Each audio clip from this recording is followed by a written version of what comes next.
Jake Morrison stood in the control room of his ship, the Valkyrie. He was the commander, and his job was to keep watch over empty space. Most days were quiet and boring. Today was different. 3 hours ago, his communications officer heard something strange. It was a signal, a call for help from somewhere far away. The problem was that nobody could understand the language. It was not in any of the databases that humans had collected since joining the galactic community 5 years ago. Amy Parker sat at her station, her fingers moving quickly over the controls. She was young but very good at her job. She looked up at Jake with worried eyes. "Sir, the signal is still coming through. Someone out there needs help badly," she said. Jake walked over to look at the patterns on her screen. Even without understanding the words, he could hear the fear in that signal. Something terrible was happening, and they were close enough to do something about it. "How far away are they?" Jake asked. Dan Foster checked his navigation screen. He was the pilot, and he knew every star in this part of space. 4 light years, sir. We can get there in 6 hours if we push the engines hard." Jake thought about what to do. 5 years ago, aliens called the Zenthari had come to Earth. They told humans that thousands of other species lived among the stars.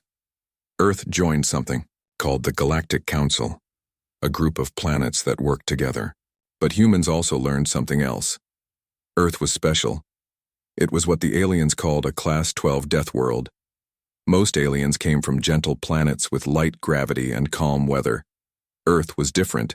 It had strong gravity, violent storms, and dangerous animals. Most aliens thought it was amazing that humans even survived on such a harsh world, let alone built spaceships. "Send a message to our headquarters," Jake ordered. "Tell them we are going to help whoever sent that distress call, and somebody please figure out what that message says." The next hour passed slowly. Everyone worked hard. The ship's computer tried to translate the alien language. It was difficult, but slowly the words started to make sense. When they finally understood the message, everyone in the control room became very quiet. Amy's face turned pale. "Sir, they are being attacked. A group called the Vakoth is raiding them. They hit a convoy of civilian transport ships. There are thousands of innocent people on those ships." "How many enemy ships?" Jake asked, his voice calm but his jaw tight. "At least 15 warships, big ones." Jake felt angry. The Valkyrie was a good ship with strong weapons, but it was just one destroyer. It was not built to fight 15 enemy cruisers. But they were not alone. 3 other human ships had been doing training exercises nearby. They were already coming to meet the Valkyrie. "Get me the other captains," Jake said. "Rodriguez on the Thunderstrike, Lisa Chen on the Warhammer, and Ben Turner on the Ironclad. We are going in." The screen split into 4 parts, showing the faces of the other 3 captains. Jake knew them all well. They had fought together years ago during the wars between Earth and Mars, back before humans knew about aliens and the galaxy. "Did you all hear the distress call?" Jake asked. Lisa Chen nodded. She was a tough woman with sharp, dark eyes. 15 ships against our 4. I have seen worse odds." "Command is sending more ships to help us," Ben Turner added. He was a big man with a calm voice. "But they will not get here for 8 hours. Whatever we do, we will be alone for a while." "Then we better make it count," Jake said. "All ships go as fast as you can. We leave in 30 minutes. As the 4 human ships prepared for battle, none of them knew that what they were about to do would change everything. The other species in the galaxy had been friendly to humans, but they also thought humans were weak. They believed that humans only survived on Earth because of luck. They were about to learn the truth. The alien transport ships floated in space, badly damaged. The Vakoth warships circled them like sharks around wounded fish. Small escape pods drifted everywhere, each one carrying scared refugees who had escaped from the destroyed ships. Inside one of the transport ships, Commander Zekthar tried to stay calm.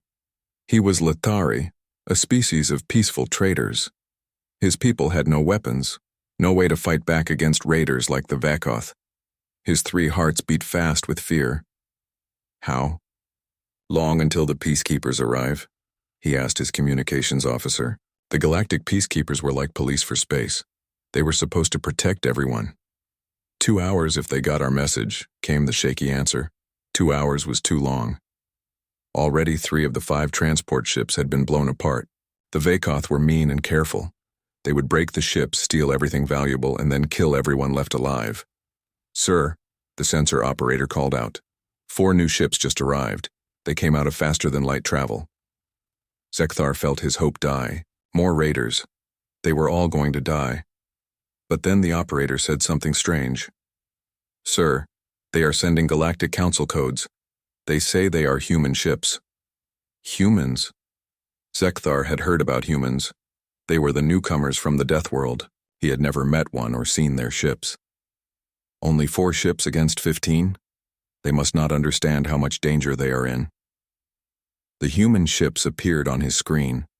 They looked smaller than the Vakoth cruisers and had fewer weapons. What could 4 small destroyers do against a whole fleet? Then the humans attacked, and Zekthar understood why Earth was called a death world. The 4 human ships moved together perfectly, like they shared one mind. They did not slow down or try to talk to the Vakoth. They just flew straight at the enemy fleet at incredible speeds. "Those speeds should kill their crews," the sensor operator said, his voice full of shock. "No species can survive that much force from acceleration, but humans could survive it. They came from a world where gravity was almost 3 times heavier than normal, where the air was thick with gases that would make other species sick, where storms could destroy cities and earthquakes could split the ground open. The Valkyrie fired its weapons first. Solid metal slugs shot out at nearly the speed of light. The Vakoth had shields that could stop lasers and missiles, but these shields could not stop solid metal moving that fast. The first Vakoth cruiser exploded into pieces. The second tried to turn away, but the human ships were already too close and moving too fast for the Vakoth weapons to hit them. Jake watched the battle with cold focus. Humanity had joined the galactic community as the weakest members. They had studied every ship design and every fighting style they could find from other species. And they learned something important. The galaxy had been peaceful for so long that most species had forgotten how to really fight. "Lisa, take your wing and attack their command ship," Jake ordered. "Ben, you come with me. We need to protect those escape pods." "Understood." Lisa Chen's voice came back steady and strong. The Vakoth tried to fight back and use their greater numbers, but the human ships moved through space in ways that seemed impossible. They spun and twisted in all directions at once like they could think in 3 dimensions naturally. Dan Foster, flying the Valkyrie, pushed the ship through moves that would have destroyed ships from other worlds. But humans had evolved on a planet with crushing gravity and had learned to move in all directions to escape predators. 3 more raiders destroyed, Amy Parker reported. The rest are trying to run away. "Do not let them escape," Jake said, his voice cold and hard. "They wanted to hurt innocent people.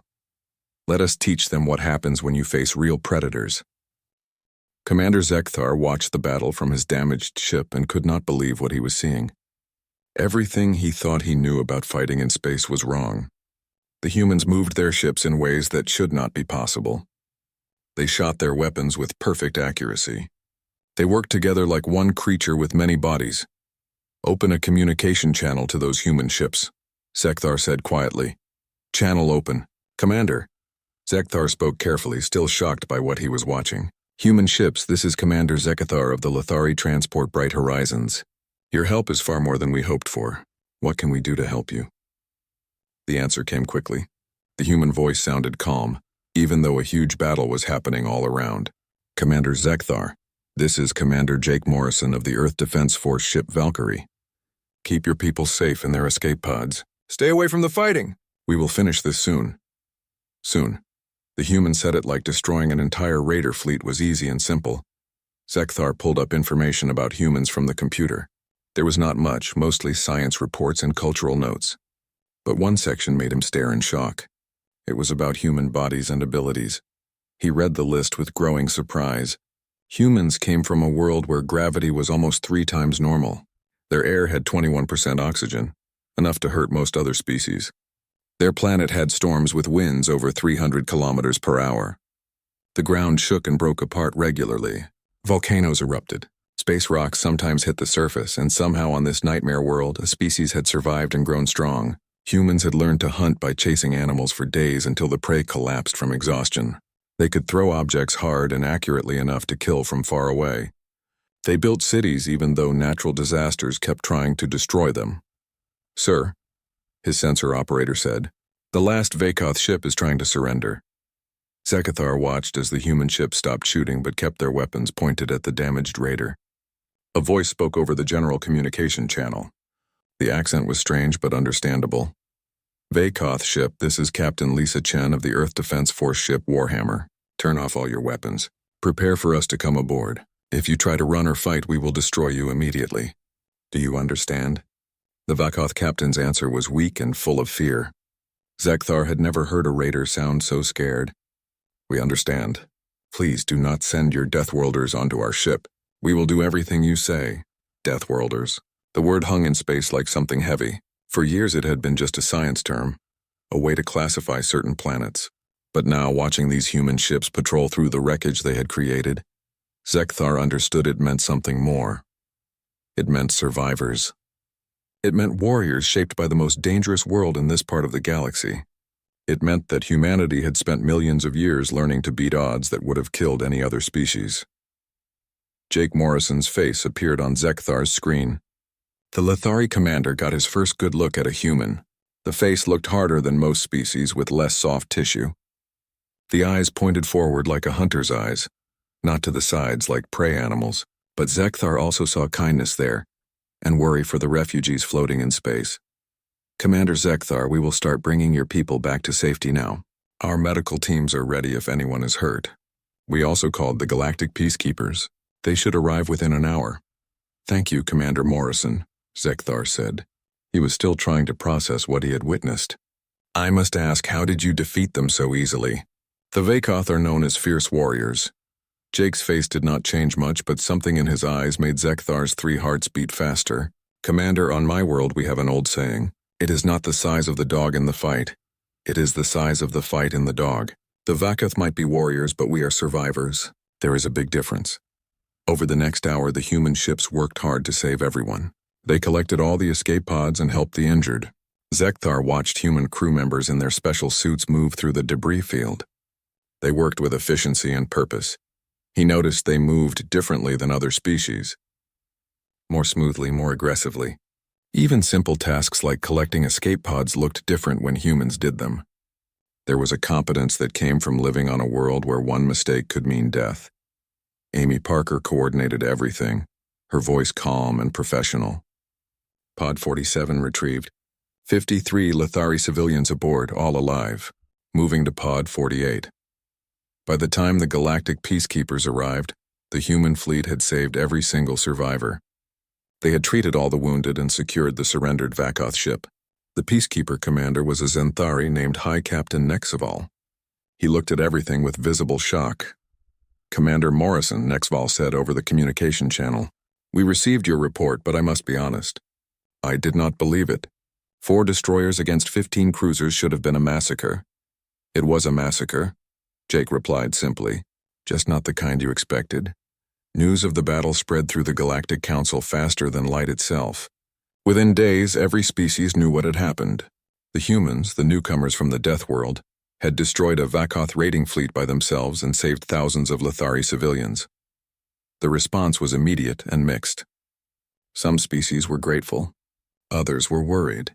But all of them began to see humanity differently. On the Council station, a huge space station where all the species met, Ambassador Nicole Hayes represented Earth. The main chamber was filled with representatives from hundreds of species. She could feel all their eyes on her as she walked to the speaker's platform. "Respected members of the Galactic Council," she began. Her voice carried clearly through the translation computers. "I understand there are concerns about what our fleet did in the Theta sector. Some of you worry that humanity used too much force. Others question whether we broke Council rules by fighting without permission." She paused and looked around the chamber. "But I would ask each of you to think about this. What would you have done? Would you have let those civilians die while waiting for permission? Would you have watched while raiders killed innocent people?" A Zenthari counselor stood up. His crystalline body shimmered under the lights. "Ambassador Hayes, nobody questions why your fleet helped. But the level of violence, the complete destruction of the raider fleet, it troubles many of us.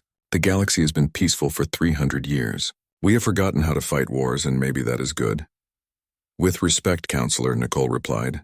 The Vakoth raiders had not forgotten how to fight. Neither have the dozens of other pirate groups and raider clans that operate on the edges of Council space. Peace is a luxury that victims of these attacks do not get to enjoy. Another voice spoke up. This time it was a Lothari representative. The human fleet saved my people. Commander Zekthar has sent an official commendation. Whatever concerns others might have, the Lothari stand with Earth. The debate went on for hours. Slowly, most of the council agreed that humanity had acted within the law by answering a distress call. Their methods might have been more aggressive than what most species would use, but the results spoke for themselves. What worried the council more was a new realization. They had been unprepared for real threats. The galactic peacekeepers were designed to enforce laws, not to fight wars. If the Vakoth had been more organized, if they had attacked multiple systems at once, the council would have been helpless. Perhaps, suggested an old Quillian counselor, we should think about creating a real defense force, one designed for combat, not just peacekeeping. And who would lead such a force? Another counselor asked. The chamber fell silent. Everyone was thinking the same obvious answer. The humans, the Deathworlders who had proven they still knew how to fight. Back on the Valkyrie, Jake Morrison sat in his quarters reading the reports from the battle. Every member of his crew had done their job perfectly. 0 casualties. 0 significant damage to any human ship. Against all odds, they had won decisively. A message appeared on his computer screen. It had the seal of Earth Defense Command. He opened it and saw Admiral Ryan Mitchell, the head of all human space forces. Jake, I have been reading the reports from the Theta sector. Outstanding work out there. You and your crews made us proud. Admiral Mitchell's face on the screen looked serious. But I need you to understand something, Jake. What you did out there has changed things. The galaxy now knows what humans can do. Some of them are grateful. Others are scared. And fear can be just as dangerous as any raider fleet. Jake nodded slowly. I understand, sir. Do you really? Mitchell leaned forward. Jake, we have only been part of this galactic community for 5 years.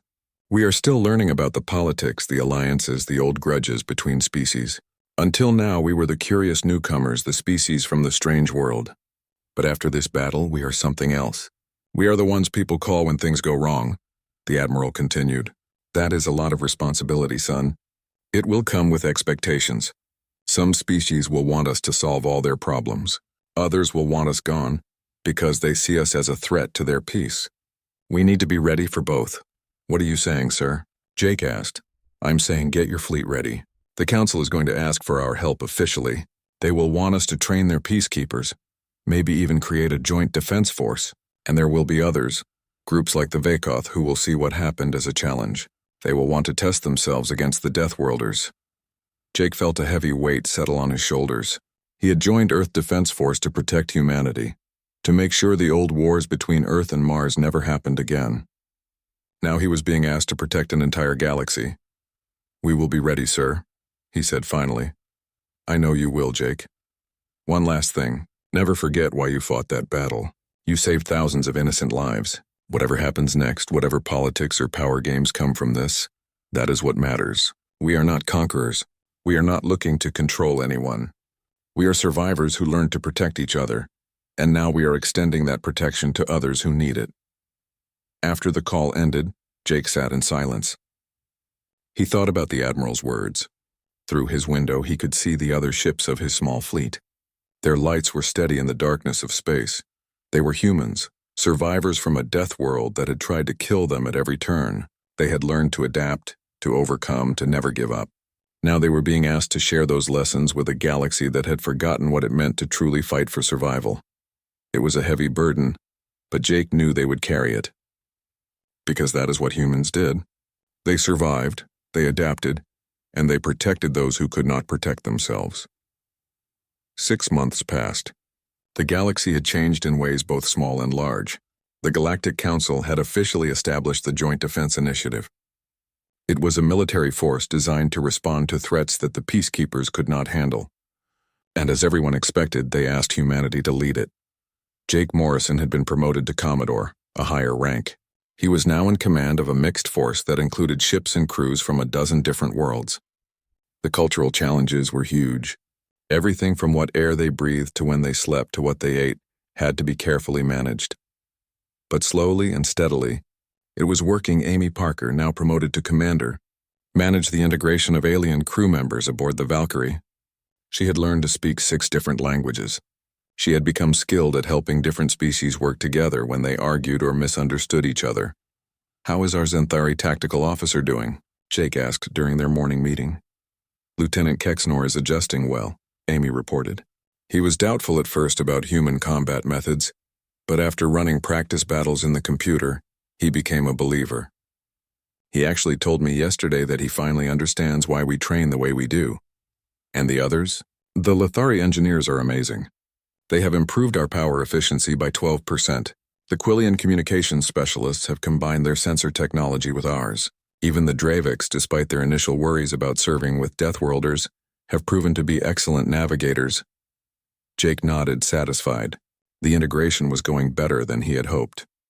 But there were still challenges ahead. The Vakoth, embarrassed by their defeat, had united several raider clans into one large group. They had been conducting quick attacks on colony worlds, testing how fast the Joint Defense Initiative could respond. Intelligence reports suggested they were planning something bigger, a coordinated attack meant to prove that humans were not invincible. "We have new orders," Jake said, bringing up a holographic star map. 3 Vakoth fleets have been spotted gathering near the Orion Reach.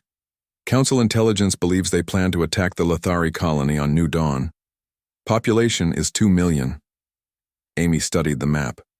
Her expression grew serious. "How many ships do they have?" 47 confirmed, possibly more. "This is not like before. They have learned from the Theta Sector battle. They are not underestimating us this time. What do we have? We have 16 ships in the task force, including the Valkyrie. The Peacekeepers are sending another 23 ships, but they will not arrive until at least 12 hours after we do." Amy did the math quickly in her head. 16 against 47. Those are not great odds, even for us. "No," Jake agreed, "but they are better than 4 against 15, and we won that one." Over the next week, the Joint Defense Task Force prepared for what would be their first major battle. Jake held daily meetings with his captains. The group was diverse, including not just humans, but representatives from 6 different species. Captain Ben Turner still commanded the Ironclad, but now he had a Zenthari weapons officer and a Lithari chief engineer. Captain Lisa Chen's ship, the Warhammer, had added a Quillian tactical team. The results had been impressive in practice battles, but it was the non-human captains who had shown the most dramatic improvement. Captain Velthar was a Zenthari who had initially been terrified of human combat tactics. Now he flew his ship with an aggression that would have been unthinkable 6 months ago. Captain Zekthar, the same Lithari commander who had been saved in the Theta Sector, had volunteered to join the task force. He had proven to be a quick learner. "They are copying our tactics," Dan Foster observed during one planning session, "not just using them, but really understanding why they work. That is because they are survivors too," Jake said. "Every species that made it to the stars had to overcome challenges. They just did it on gentler worlds than ours. But the instinct is there. The drive to protect their people. We are just helping them remember." The task force left for the Orion Reach 3 days later. The journey took them through some of the most beautiful parts of space Jake had ever seen. There were clouds of gas that glowed with impossible colors and clusters of stars that painted the darkness with light. But Jake could not enjoy the view. His mind was focused on the battle ahead. He kept running through plans and backup plans. 47 ships was a large force, and the Vakoth had proven they could learn and adapt. This would not be like the Theta Sector battle. "Commodore," Amy said as they got close to their destination, "we are receiving a message from the Vakoth fleet. They are demanding we leave or they will destroy us." Put them on screen. The Vakoth commander who appeared was different from the ones they had faced before. This one was older, with scars across his face. Clearly he was a veteran of many battles. When he spoke, his voice carried a confidence that the previous commanders had lacked. "Human Commodore," the Vakoth said, "I am War Leader Drexton. I have studied your tactics from the Theta Sector fight. Impressive, I admit. But you face a fleet 3 times larger than yours. Leave now and we will let you go with honor." Jake thought carefully about his response. "War Leader Drexton, I am Commodore Jake Morrison. I appreciate the offer, but I am afraid I must decline. The colony you are targeting is under the protection of the Galactic Council, and we are here to make sure that protection means something. Something that might have been respect crossed Drexton's features. Then you will die bravely, Deathworlder. Know that we will sing songs about this battle. If you want a battle worth singing about, Jake replied, then I suggest you leave, because what is about to happen will not be a battle. It will be a lesson in why you should not threaten civilians under our protection. The transmission ended and Jake turned to his crew. All ships move into combat formation Delta 7. Let us show them what we have learned. The battle that followed would be studied in military schools across the galaxy for many years to come. The Joint Defense Task Force, outnumbered 3-1, fought the Vakoth fleet with coordination and ferocity that shocked everyone watching. Human ships led the charge. Their railguns and missile systems tore into the Vakoth formation like knives through fabric. But right behind them came the Xanthari cruisers. Their energy weapons were perfectly synchronized with human targeting data. The Lithari, despite being a peaceful species by nature, flew their support ships with precision. They kept the human vessels supplied and repaired even in the middle of combat. The Quillian ships were designed for stealth and reconnaissance. They struck from unexpected angles, their surprise attacks breaking up the Vakoth formation. Even the Draviks, who had been reluctant warriors at best, fought with courage they had discovered within themselves. The key moment came 3 hours into the battle. The Vakoth had regrouped and formed a defensive sphere around their command ship. It was a strong position that would be very costly to attack directly. "Commodore," Captain Velthar's voice came over the tactical channel. "Permission to carry out Operation Thunder Run." Operation Thunder Run was a dangerous maneuver that Jake had been teaching the task force. It was a high-risk assault tactic that required perfect timing and strong nerves. He had never expected a Xanthari captain to volunteer for it. "Velthar, that maneuver is dangerous even for human ships. Your vessel is not built to handle those forces. With respect, Commodore, my crew and I have been training for this. We have upgraded our systems and reinforced the critical parts. If the Deathworlders can do it, so can we." Jake felt a surge of pride. "Permission granted. All ships support Velthar's attack. Let us finish this." What happened next would become the stuff of legends. Captain Velthar's cruiser, named the Rising Dawn, accelerated to speeds that should have torn the ship apart. The forces should have crushed the crew inside. Behind him came 3 human destroyers and 2 Lithari support vessels, all pushing their engines beyond safe limits. They hit the Vakoth defensive sphere like a hammer striking glass. Their combined firepower punched through shields and armor plating. The Vakoth command ship tried to turn away, but the assault had been too sudden, too perfectly executed. War leader Drexton's ship shook as explosions rippled along its hull. Warning lights flashed on every station. His crew shouted reports of damage and failing systems. War leader shields at 15%. Hull breaches on decks 4 through 7. Main weapons offline, his tactical officer reported. Drexton looked at the tactical display. His fleet was being torn apart. The humans and their allies fought with a coordination he had never seen before. Each ship seemed to know exactly where the others would be, what they would do. They moved like a school of fish or a pack of wolves. He had studied the Theta Sector battle carefully. He had thought he understood what the humans could do. But he had made a critical mistake. He had studied what humans could do alone. He had not understood what they could teach others to do. "War Leader Drexton," Jake Morrison's voice came over the communication channel. "This is your last chance to surrender. You have fought well, but this battle is over." There was a long pause. Drexton looked at the faces of his bridge crew. They were scared, but still loyal. They would die if he ordered it. But what would their deaths accomplish? "You have taught us a lesson today, Deathworlder," Drexton finally said. His voice was filled with something that might have been respect. A painful one. "We surrender." All across the battlefield, Vakoth ships powered down their weapons. Some tried to flee, but the human ships were too fast, their coordination too perfect. Within an hour, the entire Vakoth Confederation fleet was either captured or destroyed. Jake stood on the bridge of the Valkyrie as the last enemy ship surrendered. Around him, his crew worked with quiet efficiency. They were tired but satisfied. They had won against impossible odds. "Commodore," Lieutenant Kexnor said from the tactical station, "all enemy vessels have surrendered. We are receiving thanks from the colony on New Dawn. They detected the battle and knew they were about to be attacked. They are very grateful. Good work, everyone, Jake said. Begin recovery operations. Help any damaged ships, collect prisoners, and secure the area. We have a lot of work to do before the peacekeepers arrive. Amy Parker coordinated the aftermath. Human, Zenthari, Lithari, Quillian and Dravik's crews worked together to help the injured and secure prisoners. It was chaos, but it was organized chaos. Everyone knew their job and did it well. Captain Velthar's ship, the Rising Dawn, had taken heavy damage during its attack run. But the crew was alive and the ship could be repaired.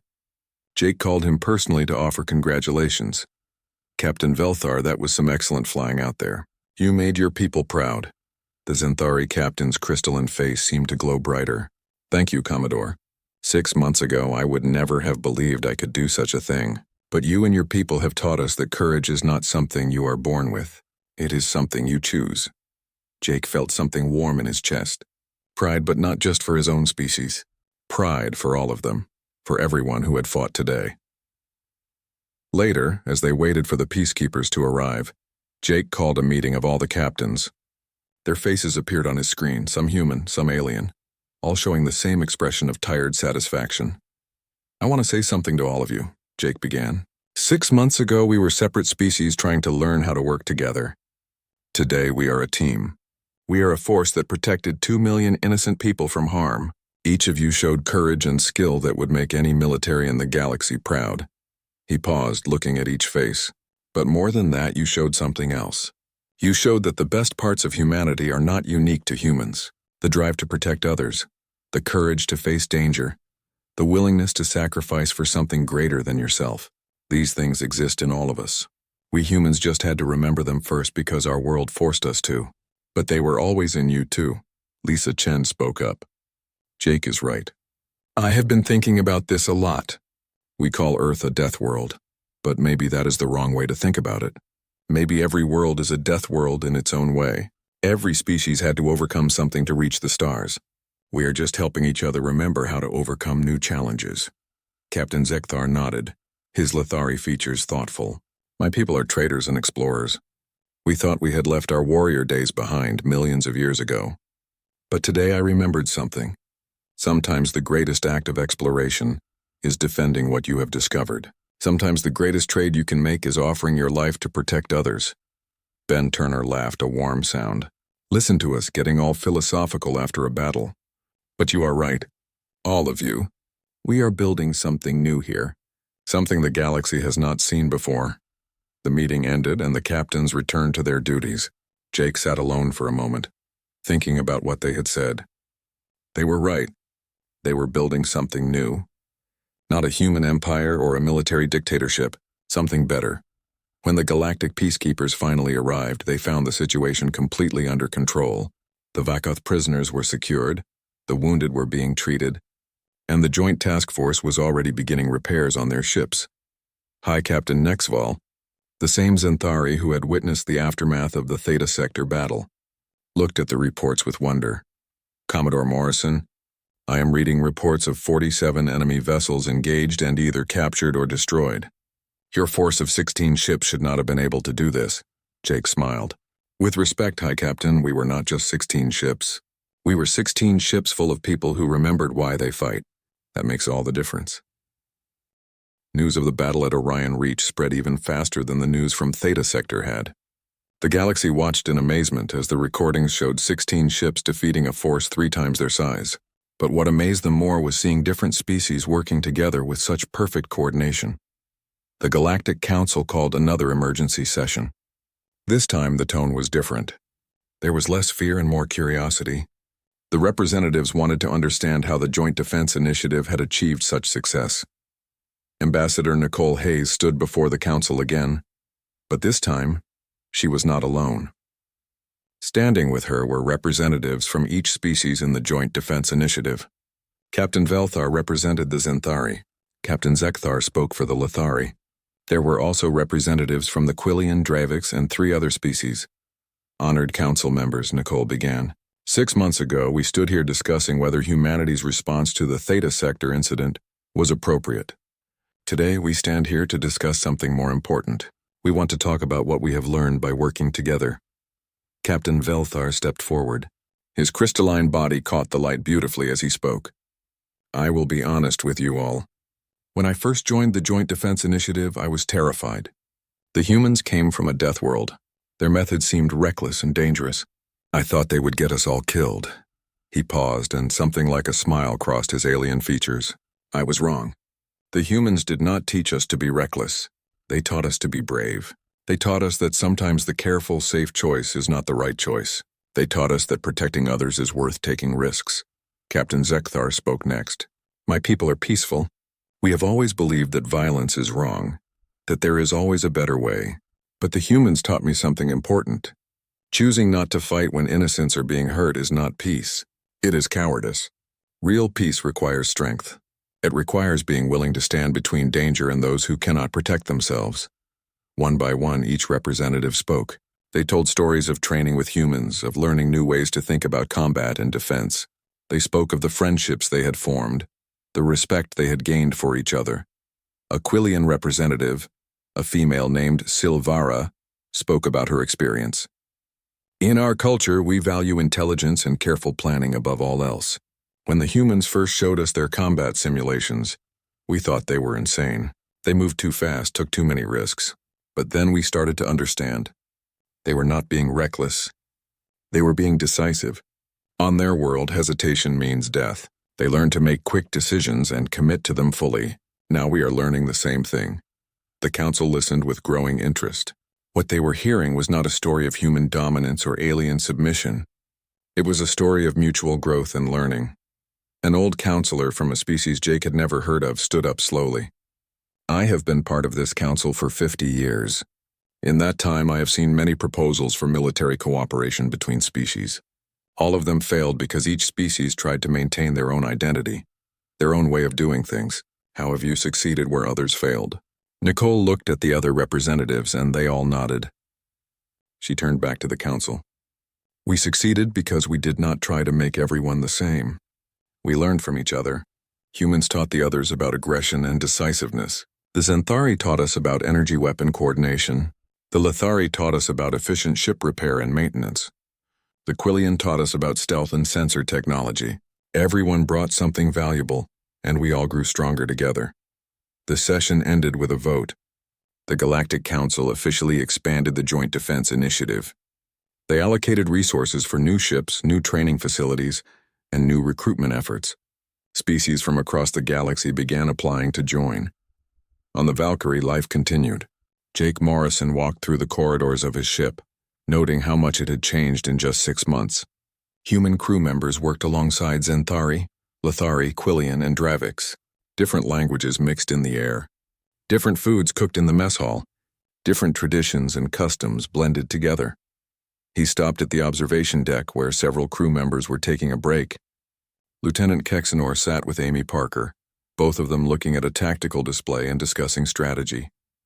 They were arguing about the best approach to a particular type of attack. Their voices animated but friendly. The problem with your approach, Amy was saying, is that it assumes the enemy will respond rationally. But what if they panic? Panic is a form of rationality, Kexanor replied. It is the decision to prioritize immediate survival over long-term strategy. We can predict it and use it, Amy laughed. You have been spending too much time with humans. You are starting to think like a predator. Is that a bad thing? Kexanor asked, and there was humor in his crystalline voice. Jake smiled and moved on. He found Dan Foster in the pilot seat, running practice maneuvers with a young Lithari navigator named Kelvan. No, Dan was saying patiently.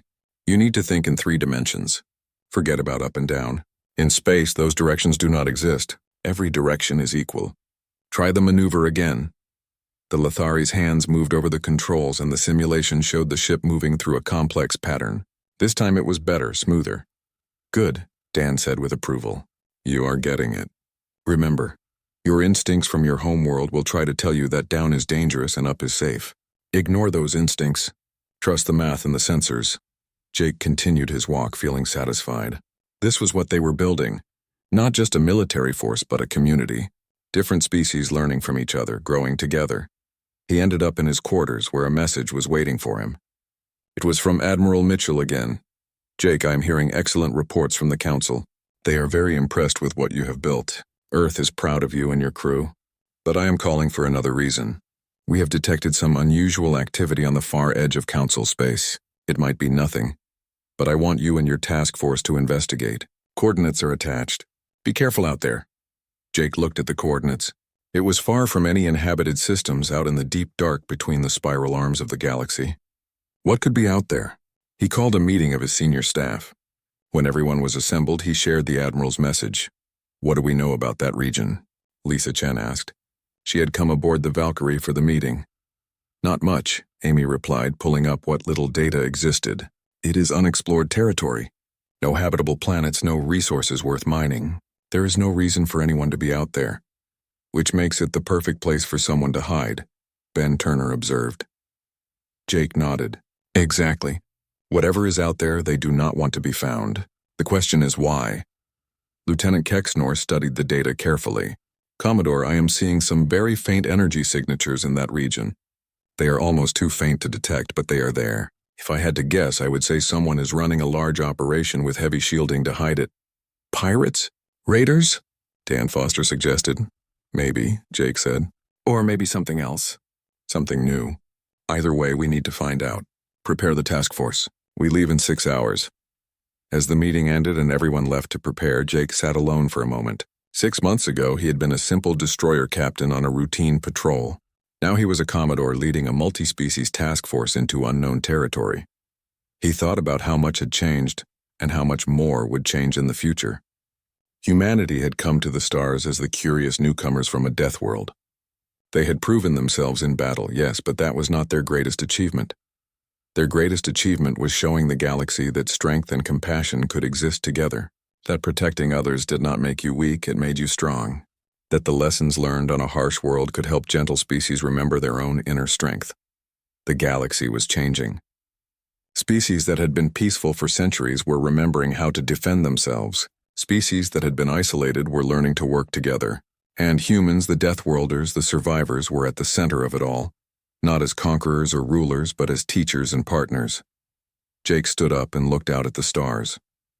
Somewhere out there in the deep dark, something was waiting. A new challenge, a new mystery, maybe a new threat. But he was not worried. He had a good ship, a great crew, and allies from across the galaxy. Whatever they found out there, they would face it together. Because that was what they had learned. Together, they were stronger than they could ever be alone. The Valkyrie and its task force departed 6 hours later, jumping to faster than light speed and heading toward the unknown. Behind them, they left a galaxy that was already different from the one they had found 6 months ago. A galaxy that was learning to be brave again. A galaxy that was remembering what it meant to stand up and fight for what was right. A galaxy that was becoming stronger because one species from a harsh world had shown them how. As the ships disappeared into the depths of space, heading toward whatever mystery awaited them, one thing was certain. The age of the Deathworlders had truly begun, and the galaxy would never be the same. Whatever challenges lay ahead,